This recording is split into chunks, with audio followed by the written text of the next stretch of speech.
冷氣機一般清洗冷氣通即日資深技師專業服務，定期進行冷氣機清洗，不僅延長設備壽命，更保障家中空氣品質。冷氣通提供即日冷氣清洗服務，由資深技師專業負責，確保冷氣效能最佳。我們同時提供冷氣保養、檢查和安裝等服務，全面照顧你的冷氣需求。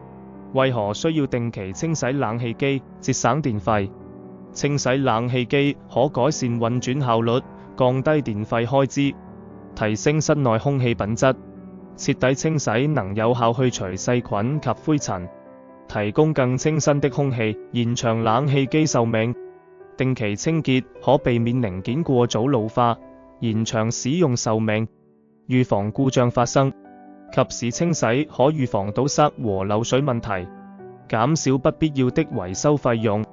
實用技巧：自行清洗冷氣機步驟：關閉冷氣機電源，拆下並清洗爐網，用清水及溫和洗劑輕擦爐網，避免損壞。擦拭冷氣機內外錶面，確保乾淨無塵。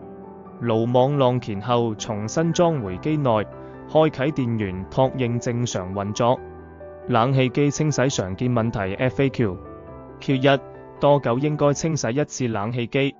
A 建議每3至6個月清洗一次，保持良好效能。Q2 清洗冷氣機是否很麻煩？ A 冷氣通提供即日到場服務，清洗過程快速專業，無需你動手。Q3 冷氣通清洗冷氣機會包含什麼？ A 服務包括爐網清潔、機內機外清潔及全面效能檢查。